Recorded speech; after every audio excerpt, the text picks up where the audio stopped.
दो मित्र पी और क्यू एक साथ एक वृत्ताकार पथ के चारों ओर एक ही बिंदु से दौड़ना शुरू करते हैं। एक वृत्ताकार पथ है, एक बिंदु से एक ही तरफ दौड़ना शुरू करते हैं। हमारे पास पी है और क्यू है। क्यू की चाल और पी की चाल दे रखी है।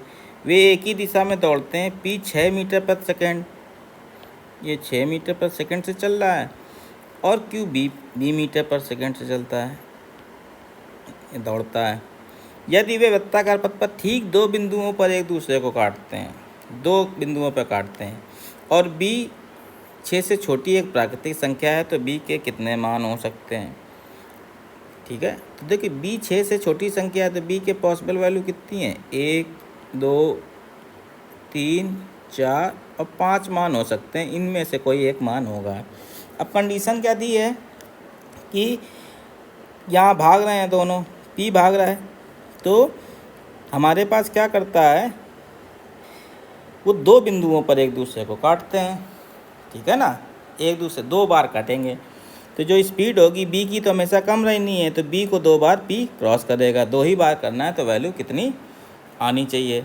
तो ऐसे देखते हैं, यानी कि हमारे पास दोनों का डिफरेंस कितना हो गया, दोनों की चालों का अंतर कितना हो गया, 6 - b। ये चालों का डिफरेंस हो गया। और दोनों का HCF कितना हो गया, यानी कि चालों का 6, b। ठीक है ना, तो आपको दे क्या रखा है कि इनमें दो बार काटेंगे, तो टाइम जब मिलेंगे तो यानी कि दे क्या रखा है, ये चीज़ हमारे पास क्या होनी चाहिए, ये और ये इनका जो डिवीज़न है 6 - b अपॉन इन दोनों का जो HCF होगा 6, b का, वो क्या होना चाहिए, 2 होना चाहिए। दो बार मिलेंगे तो इससे देखेंगे, तो ऑप्शन से देखेंगे तो b की वैल्यू कौन, b की वैल्यू 2 इसको सेटिस्फाई कर जाएगी कि 2 रखेंगे तो 2 HCF हो जाएगा, ये 4 हो जाएगा। ठीक है, अब करते कैसे हैं, देखिए इसको और समझते हैं।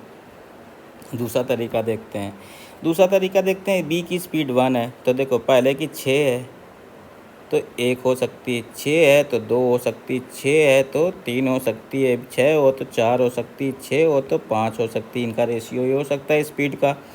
तो इन दोनों का अंतर कितना होगा, 5। यहाँ पे हो गया 3:1, तो अंतर कितना होगा, अंतर 3:1 में 2, यहाँ 5, यहाँ 2, यहाँ पे 3 कितना हो गया, 2:1, अंतर कितना होगा 1, यहाँ पे 3:2, अंतर कितना होगा 1, यहाँ पे अंतर कितना होगा 1। तो यहाँ पे देखो दो बार कितनी जगह काट रहा है, यहाँ पे, कब, जब b की वैल्यू कितनी है 2। ठीक है ना, तो आंसर 2 आ जाएगा। तीसरे तरीके से देखिए अगर b की स्पीड हमारे पास ऑप्शन से देखें दो बार काट रहा है, b अगर हम 2 लेते हैं तो देखिए ये 6 है, यहाँ से शुरू करेगा, तो जब ये एक पूरा राउंड मारेगा तो यहाँ पे b कितना मारे पाएगा, ये 6 है तो बांट देते हैं, 2, 4, ये 2 हो गया, ये 4 हो गया, ये 6 वापस आ जाएगा। और b हमारे पास क्या है, जब एक राउंड मारेगा तो b केवल यहाँ तक पहुँच जाएगा। ठीक है, जब पहले राउंड में यहाँ पहुँचा, तो b जब दूसरा राउंड शुरू करेगा तो दूसरे राउंड में जब ये 4 तक पहुँच नहीं पाएगा तो यहाँ b इसको काट जाएगा, यहाँ पे क्या कर जाएगा, यहाँ कहीं एक बार इंटरसेक्ट हो जाएंगे। फिर उसके बाद जब ये यहाँ तक पहुँचेगा तो 6, जब ये 6 पहुँचने से पहले ही b के 6 से ये तीसरा राउंड मार के यहाँ पहुँच जाएगा, तो या फिर यहाँ पे कुछ काट जाएगा। तो ये आपसे क्वेश्चन है। तो लॉजिकल तरीके से, मैथमेटिकल तरीके से, दोनों तरीके से किया जा सकता है। ठीक है।